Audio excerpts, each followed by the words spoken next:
Alright, this video, all I'm going to do is talk about what's the difference in a combination and a permutation, and just show you a difference with an example. Okay, and I have some other examples of working permutations and combinations. You can check those out. Those are in separate videos, but this video is just to focus on the difference between a combination and permutation. So here we have a permutation.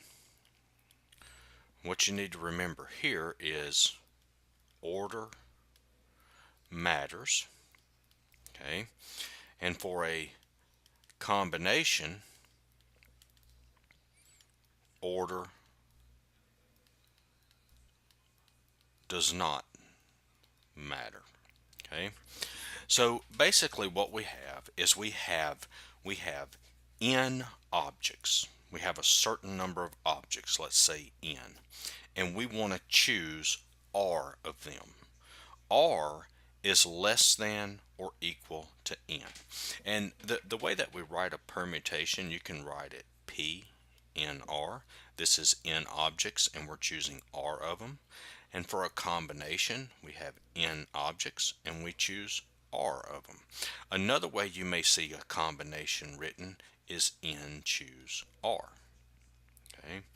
And then also I've seen for permutations and combinations where it's written like this: permutation, n items, choose r of them. And same thing with the combination, n items, choose r of them. Okay, so let's go over the difference.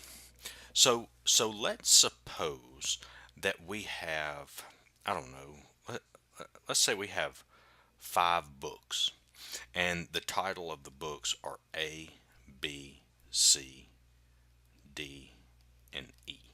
Okay, this is a book, this is a book, here's a book, here's a book, and here's a book.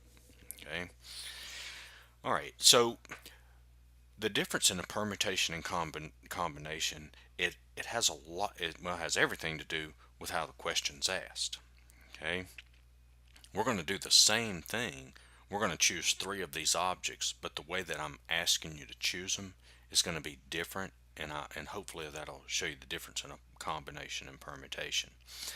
All right, so I have these 5 books. First book's titled A, second one B, third one C, and so on.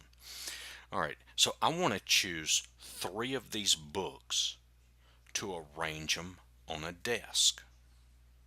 Okay, so what I'm going to do is I'm going to choose book A, and then I'm going to choose book B, and then I'm going to choose book C. Okay, so you can see here's one arrangement, and I chose books A, B, and C to arrange on the desk. All right, so there's one arrangement. Now let's do this. Let's pick 3 more books and arrange them on the desk. So I'm going to pick book B, I'm going to pick book A, and then I'll pick book C. Now you can and you can see this is a different arrangement. I've got book B, A, and then C. But look, I chose for both of these arrangements, I chose the same 3 books, but the order that I chose them was different, and it caused a different arrangement. Okay, does everybody see that? All right, I hope that made sense. Okay, now, and that's a permutation. The order that I chose them mattered. So how many different ways could I arrange 3 of the 5 books on a desk? Well, that would be a permutation, 5 choose 3. I have 5 books and I'm choosing 3 of them. And to calculate that, and I'm not going to go over how to do this in your calculator because I know everybody's got a different calculator. You can look at your manual or your the little card, those little scientific calculators that have little covers on them. They got a little piece of a card in there that has how to do that stuff, so you can look at that. But permutation 5 choose 3, that comes out to 60. Okay, the order matters. Now let's look at something like a combination. All right, so I have these 5 books. Okay, and what I'm doing is I'm trying to get rid of the books. Okay, I need to get rid of 3 of them. Okay, so I'm going to take 3 books and I'm going to go donate them to to a charity or something. Okay, so let's suppose I chose book A, book B, and book C.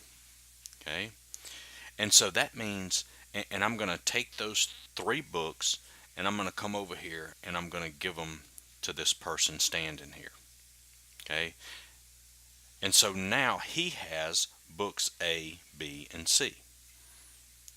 Okay, now let's look at this. Let's say instead of picking A, B, and C to give away, I'm going to pick B, A, and then C, and I'm going to take these 3 books and I'm going to go give them to this guy. That made no difference. Okay, the order that I chose the books didn't matter. So you see, it's all about how the question is asked. So the arrangements on the desk, the order that I chose them made a difference, but when I chose them to give to somebody, well, it didn't make any difference. Would you really care the order they chose the books if somebody was giving you some books? No, it makes no difference. So that's a combination. So combination, I have 5 books and I'm choosing 3 of them. So let's look at the difference. So I've got 5 choose 3, and for the combination there's 10 ways I can do that. Okay, so the some key words that you can think about that will kind of help you determine if it's a permutation or combination. So for permutations, if you see words like arrangement, okay, schedule, order, okay, that might, I'm not going to say every single time, but that will give you a hint that, hey, this is probably a permutation. More than likely it's going to be a permutation. So for combinations, when you're reading, you might see words like group. Okay, I'm selecting people to be in a group. Or committee, I'm selecting people to be on a committee.